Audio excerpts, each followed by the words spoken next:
Hello, welcome dear students and dear friends. अब आप सभी को पता है कि एग्ज़ाम डेफिनेटली श्योरिटी आ चुके हैं और एडमिट कार्ड भी आज शाम तक आ जाएँगे। तो अब कुछ ट्रिक्स हैं जो आपको बताना ज़रूरी है, क्योंकि देखो बहुत कुछ पढ़ा है या बहुत कुछ नहीं भी पढ़ा है, लेकिन कुछ ऐसी चीज़ें हैं जो आपको अगर अप्लाई करते हैं इन बिटवीन एग्ज़ाम, तो आप उस चीज़ को बेहतर कर सकते हैं। यानी कह सकते हैं जो नंबर आ सकते हैं उसको कुछ और इम्प्रोवाइज़ कर सकते हैं।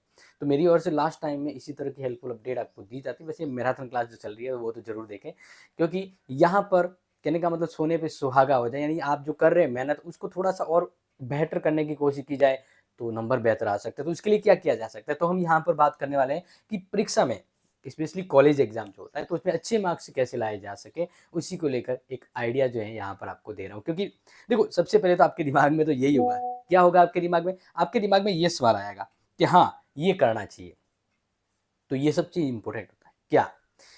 आपको सबसे पहले ये ध्यान रखना है कि आप जो कॉपी में लिख रहे हो ना, वो आप अपने लिए नहीं लिख रहे हो।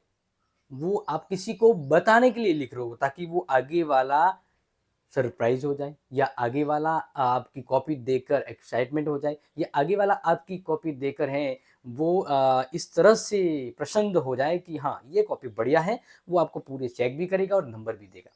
तो आगे वाले को आपको क्या करना है, इम्प्रोवाइज़ करना है। मतलब सिंपल थिंग अगर मैं कहूँ, तो आप एग्ज़ाम में जो कॉपी लिख रहे हैं ना, इसका मकसद ये है कि आगे वाला आपकी कॉपी देखकर कहे कि ये बंदा कुछ अच्छा है। भले आपको कम आ रहा हो, लेकिन बेहतर किया जाए तो परिणाम शानदार निकल सकता है। क्योंकि देखो इवन हम बात करते हैं, जैसे आप कहीं शादी-ब्याह में जाते हैं तो आप अपने आप को कितना बढ़िया करके जाते हैं, हाइलाइटर लगा के जाते हैं ताकि आप दूसरों के सामने शो ऑफ करो। तो एग्ज़ाम में भी आपकी कॉपी है ना, उसी टाइप से हाइलाइट होनी चाहिए, ताकि आप अगर कॉपी आपकी हाइलाइट होगी, शो ऑफ की होगी तो नंबर तो आएँगे ना। ये देखो रियलिटी के व्यावहारिक थिंग्स जो है बता रहा हूँ। तो आप कॉपी है ना, ऐसे नहीं लिखते, ये बात तो फिक्स है। तो आपको इस तरह से कॉपी लिखना है, इस तरह से कॉपी लिखना है। अगर छोटे प्रश्न कर रहे हैं तो आपको जैसे खंड, क, प्रश्न उत्तर, एक एक के अंदर जैसे 10 प्रश्न आते हैं। अब इसमें आपको ध्यान रखना, 2 पेन का यूज़ करना है पूरे अच्छे मार्क्स लाने के लिए। तो एक एग्ज़ाम्पल है, एक बहुत बढ़िया एग्ज़ाम्पल जो है मैं यहाँ पर आपको इसमें देने की कोशिश कर रहा हूँ, जिससे आपको आइडिया रहे। तो देखिए, सबसे पहले हम क्या रूल्स अपनाएँ ताकि नंबर है ना, वो एग्ज़ाम वाला कोशिश करके भी छीन ना पाए। तो सबसे पहले आप क्या करेंगे,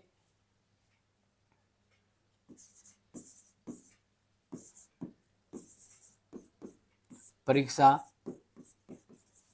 कॉपी में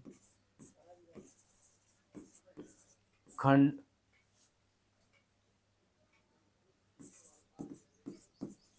संख्या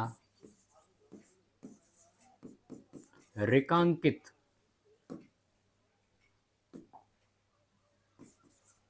रेखांकित करें।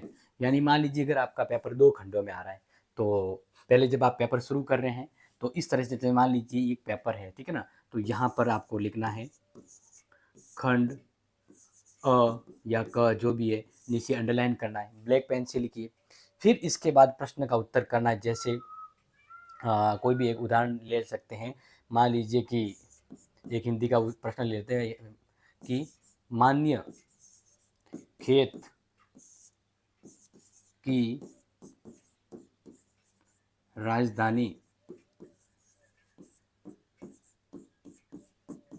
राष्ट्रकूट वंश।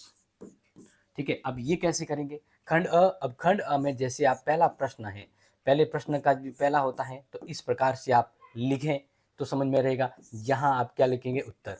ठीक है, इसके नीचे अंडरलाइन करना है। खंड लिख दिया अ, अब इस तरह से आप उत्तर में पहला उत्तर लिख दिया। फिर इसी तरह से आप ध्यान रख सकते हैं कि ये जो है ब्लैक पेन से लिखेंगे। जैसे मान लीजिए मैं यहाँ पर एक ही पेन यूज़ कर रहा हूँ, लेकिन मोस्ट ऑफ आपको क्या करना है, जैसे आपको ये लिख दिया, ये हो गया इससे, ये हो गया ब्लैक पेन से। फिर इसी तरह से आप दूसरा करते हैं, ठीक है ना? ये दूसरा करते हैं तो दूसरा इस प्रकार से लिखिए, और फिर आपको वापस वही दूसरी पेन लेना है और दूसरी पेन लेके यहाँ पर आप लिख सकते हैं। ओके, और जैसे ये हो गया, इसके बाद आपकी बात करें, अगर मान लीजिए आप बड़ा प्रश्न कर रहे हैं, खंड खंड ब लिखिए, ऊपर अंडरलाइन कर लीजिए।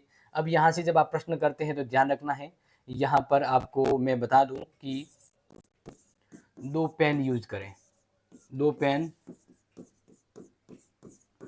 उपयोग में ले। अब 2 पेन उपयोग में ले मतलब कौन सी लेना है, तो बता देता हूँ कि एक तो आपको पॉइंट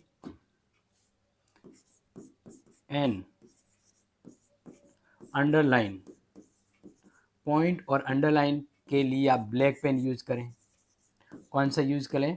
ब्लैक पेन। फिर पूरे उत्तर के लिए आपको ब्लू पेन यूज करनी है। कौन सी यूज करनी है? Blue pen. तो ये थोड़ा सा ध्यान रखें। और जो बड़ा प्रश्न होता है ना, उसमें आप इस पॉइंट, जैसे ये पॉइंट मान लीजिए, इस पॉइंट के नीचे अंडरलाइन करना है।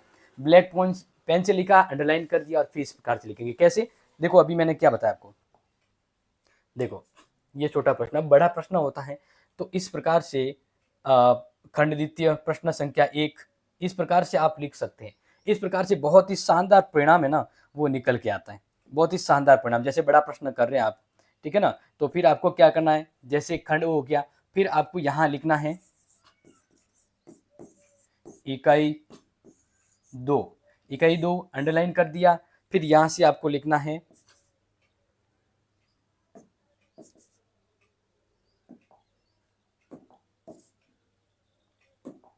जैसे उत्तर।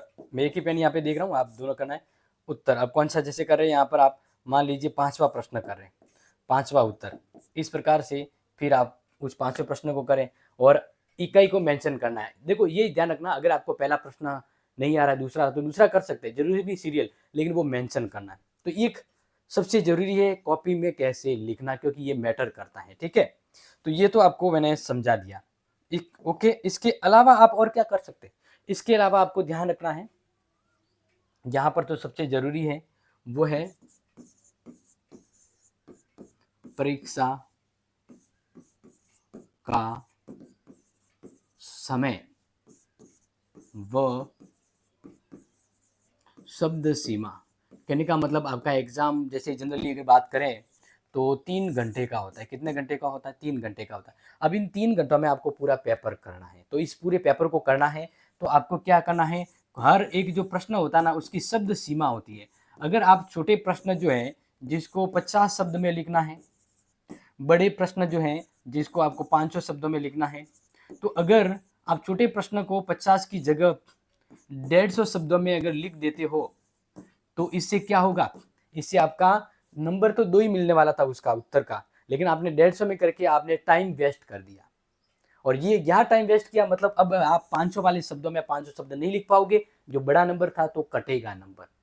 समझ में आ रहा है? तो इसलिए टाइम को मैनेज करते हुए आपको अपने कौन से प्रश्न कितने शब्दों में करना वो लिखा हुआ है, उतना ही आपको करना है। ठीक है, नेक्स्ट आप क्या करें, जो मैंने आपको कहा ही है कि गुड राइटिंग। गुड राइटिंग, आप कहेंगे सर फटाफट लिखते हैं तो राइटिंग खराब हो जाती है, तो वो तो सबके होती है। उस सब में अगर आप अच्छा लिखने की कोशिश करोगे तभी तो नजर आओगे। कॉपी अगर हाईलाइट होगी तो नंबर आपके लाइट लाइट हो जाएंगे, मतलब हल्के नहीं, वो लाइटिंग हो जाएंगे, चमकेंगे, यानी अच्छे आएंगे। तो इस तरह से आपको राइटिंग को इंपॉर्टेंस देना, भले आप मानो ना मानो, राइटिंग अगर खराब है तो आगे वाला चेक करने वाला अगर माथा पच गया ना तो कॉपी चेक भी नहीं करता है, आधा आधी करके चलो निकलने दो।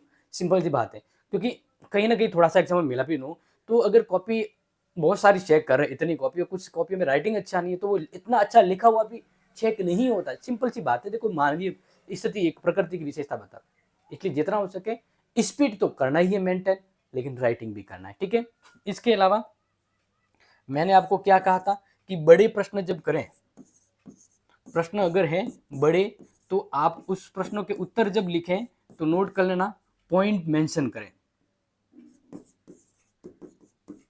पॉइंट को हाईलाइट करें, हाईलाइट करें और अंडरलाइन करें और पॉइंट बना के लिखें, पॉइंट बनाकर लिखें। लेकिन बड़े प्रश्न शुरू करने से पहले उस प्रश्न का आपको क्या देना, परिचय देना है। छोटा प्रश्न है तो जरूरत नहीं, बड़ा प्रश्न है तो पहले परिचय देंगे, फिर आप पॉइंट बना के लिखेंगे। ये ट्रिक्स आपको यूज करनी है। ठीक है, एंड देन नेक्स्ट आप सभी को पता है, यहाँ पर जो आपको बता रहा हूं कि जो पेज होता है ना, कॉपी का पेज, कॉपी का पेज सही उपयोग करें, सही उपयोग करें, ठीक है ना? सही उपयोग करें मतलब मान लीजिए यही आपकी कॉपी है, तो काफ़ी स्टूडेंट क्या करते हैं, इतना लाइन छोड़ देते हैं और यहाँ एक लाइन खींचते हैं, इतना छोड़ के यहाँ लाइन खींचते हैं और बस इधर-इधर लिख देते हैं। इधर-इधर यहाँ ये कॉपी भर दी आप, बस मान लीजिए ये कॉपी भर दी।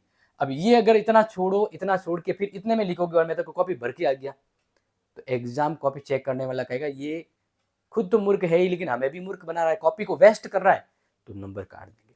इसलिए ध्यान रखना कॉपी जब लिखें आप तो क्या करें, आपको बता देता हूँ कि ये चीज़ नहीं करना आपको। जैसे ये कॉपी है तो बस इतनी लाइन खींच दीजिए सीरो रेखा और इस यहाँ से ये पूरे पेज को यूज़ कीजिए, ठीक है ना? ये चीज़ कुछ इम्पोर्टेंट है। बाकी आपको एग्ज़ाम कॉपी की इंटरनल सीधा-सा बताऊँगा एक प्रश्न करके कि वो कैसे लिखना है, लेकिन फिलहाल के लिए ये चीज़ों को अप्लाई कीजिए और इसको यूज़ किया तो झींगा लाला यानी नंबर है वो बेहतर आएँगे, आपने जितना लिखा है वो नंबर पूरे आने की संभावना। वरना कहते हैं कि मैं तो अच्छा लिख के आया हूँ, आई हूँ, बट नंबर कहाँ गए हैं? तो वो इधर-इधर कहीं गए हैं। इस चीज़ को अगर आप समझे हैं तो दोस्तों को शेयर ज़रूर कीजिएगा। मिलते हैं आपसे अगली इम्पोर्टेंट क्लास में, तब तक के लिए टेक केयर। जय हिंद, जय भारत।